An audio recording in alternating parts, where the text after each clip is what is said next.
Hello again, fellow audiophiles. I am Wave Theory, and I am back today to bring you a review of the HiFiMan HE400se planar magnetic open back around the ear headphone. And this is HiFiMan's entry-level point into planar magnetic headphone tech.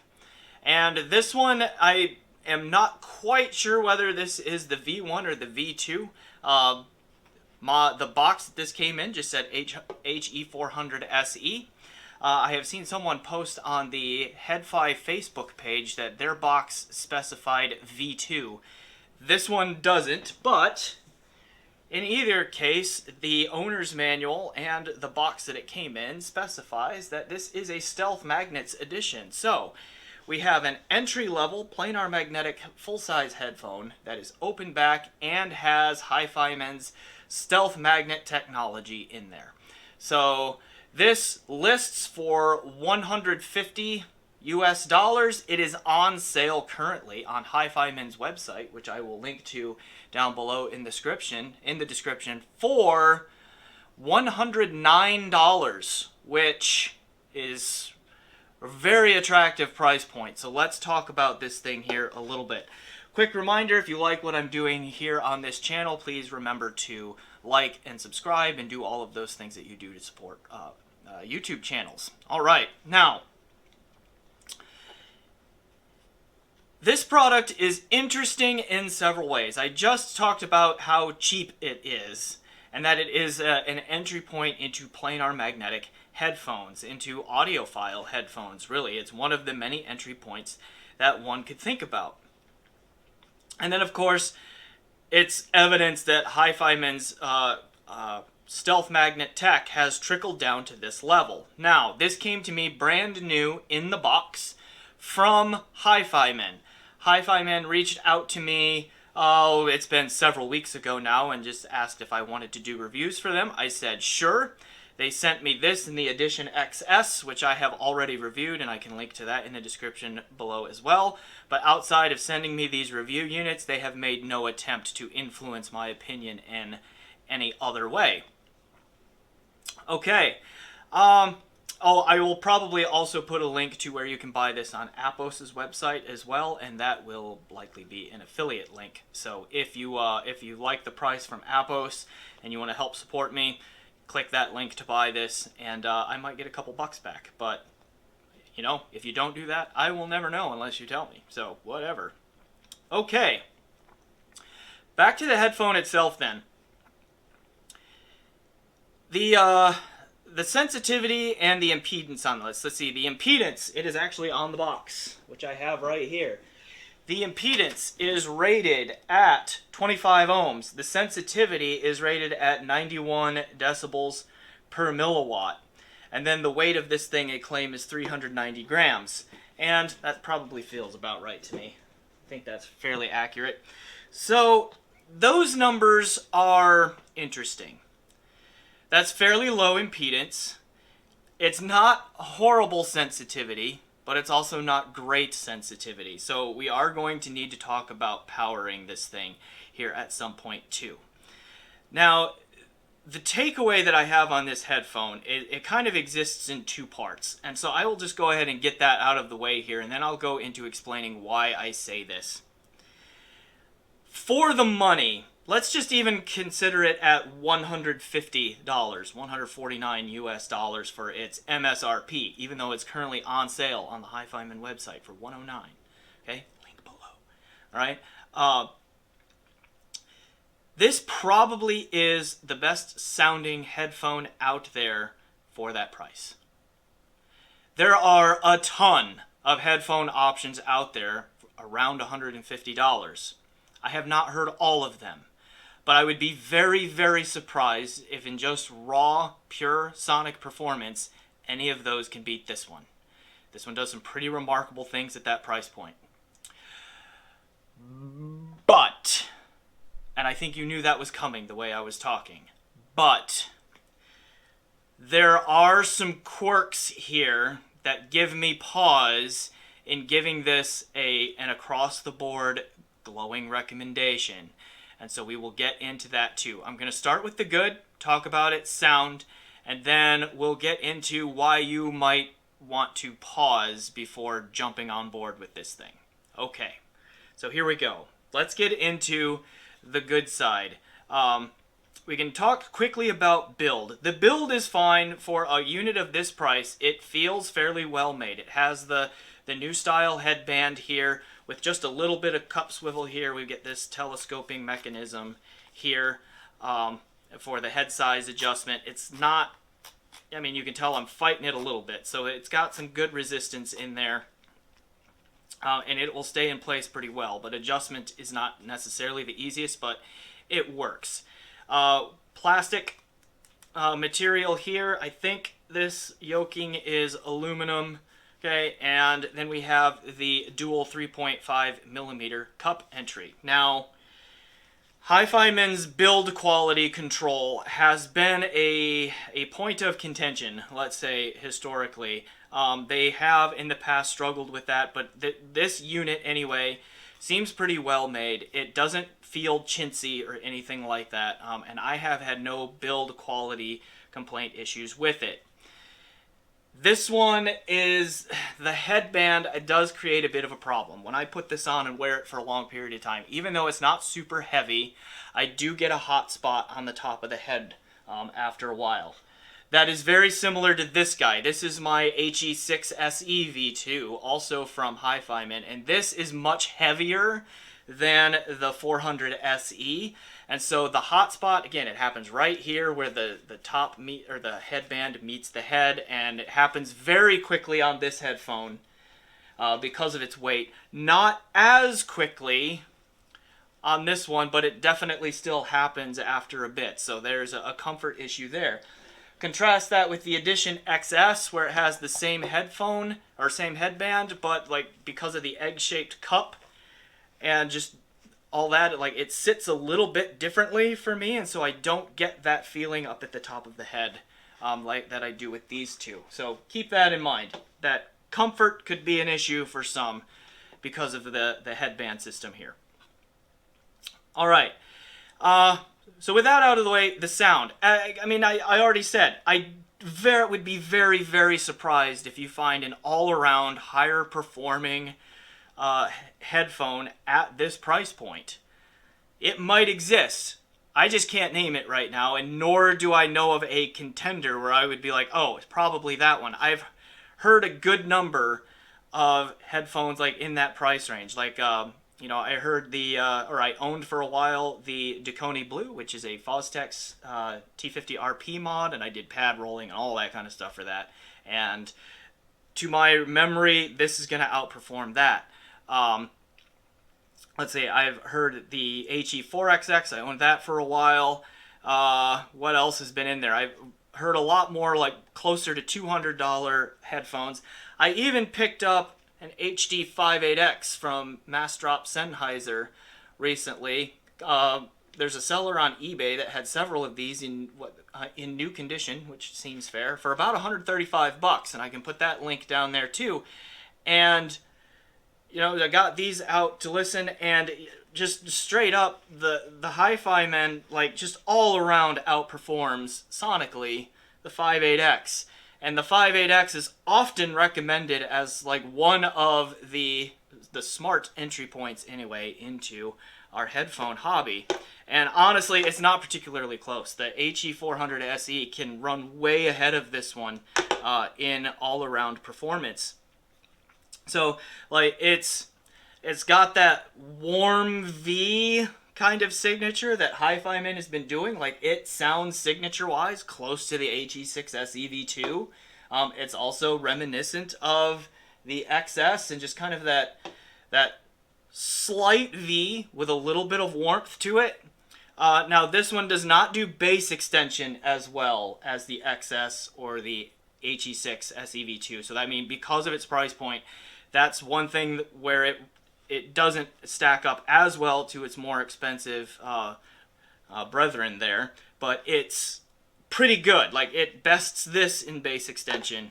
It bests this in treble extension too, and so forth. So you get really all around solid performance. Pretty wide soundstage, not wide like this, but wider than this. Okay, you get fairly good imaging within that soundstage. You get excellent detail retrieval for the price. I mean, way better detail retrieval than this. And the timbre overall is pretty good and pretty natural. I mean, sonically, I can't really complain for the price. There is a little bit of treble sharpness even on higher quality amps, but I don't think that's going to bother everyone. And it didn't bother me a whole lot most of the time. But there is a case where it does get really bad, and we'll talk about that in a moment. Okay, so that's the good side of this. I mean, I don't. If there's a $150 headphone out there that sounds better than this one, I don't know what it is. I just don't know what it is. Okay. Now, why might you want to hit the pause button on this one instead of just hopping over to HiFiMan's website and mashing that add to cart button? Couple of things. The stock cable. I have to complain about HiFiMan stock cables again. Same stock cable as comes with the Edition XS. Same complaint. It's ergonomically fine. It's built okay. You've got the right angle connector here and a 1/4 inch and 1/8 inch adapter thing going on here. Ergonomically, it's fine. And I know the snake oil charmers are going to come out here in just a second and say, snake oil, don't trust your ears, you have no idea what you're talking about. Well, I do, frankly, have quite a bit of an idea what I'm talking about here, where this stock cable injects a treble peak into the sound of the HE400se. The same type of cable, and I swapped the two just to make sure it wasn't just one of them. They both did it. I'm pretty sure they are identical cables. Like, both of them that came with the Edition XS and the HE400se put a very sharp treble peak in here, which made S sounds very sibilant, very sharp, and got very piercing at times.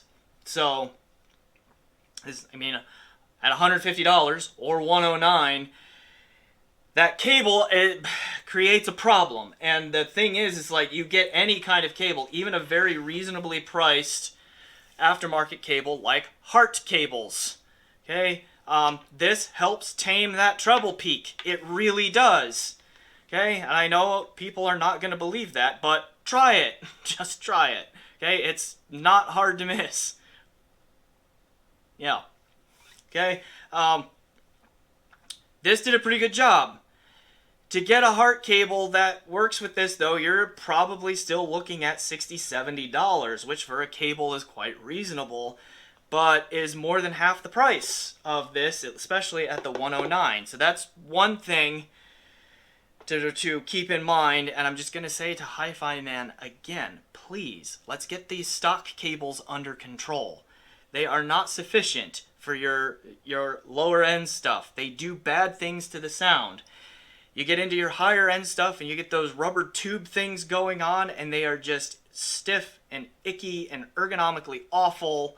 Let's please get this stock cable situation under control. All right. The other thing, they're hard to drive. They are hard to drive. 25 ohm, 91 decibel doesn't sound bad on paper, but I paired this with my JDS Labs Atom, the original version that I've had around for 3 years now, I don't know, something like that, and my Monolith Liquid Spark amp, which I've had for only about 4 or 5 months less than I have the Atom. And for the most part, they're okay. Both of those amps handled the low end on these, brought out a fair amount of bass grunt and all of that that they would not do for the Edition XS. So, however HiFiMan tuned this and made the driver thing, all that, like most of the bass and the sub-bass grunt is still there on the entry-level amps that you might commonly pair this with. The problem is in that treble. There is a really bad treble peak, and there's a lot of sibilance and a lot of really sharp S's that happen that I could find very piercing and uncomfortable and fatiguing after any length of time on this headphone. Similarly, like I was just leafing through the owner's manual on this thing, and so I'm reading directly from the owner's manual on this. Where did I see it? Using single-ended drivers, HE400se delivers a lifelike soundstage and spatial imaging. Actually, I pretty much agree with that statement, based on what I hear. Those qualities are very good for the price. Okay. Its increased efficiency of 91 decibels allows it to be driven by a modest-sized amplifier or even be used with portable audio player or smartphone. That part I am not so sure about.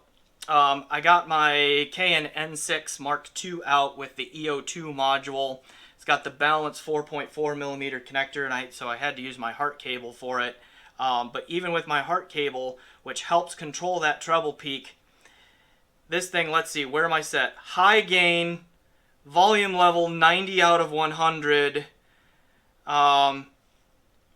And they're, like, depending on track and how hot the track is recorded, I listened to one that was a little bit low. So I've been on, like, 80 to 90 out of 100 on high gain here just before I shot this review. And, like, even with that heart cable, which helps with the treble peak, it was very sharp, very sibilant, very aggressive and peaky in that treble, which the N6 Mark II, the EO2 module tends to be very smooth and relaxed in the treble, actually. And so, didn't work.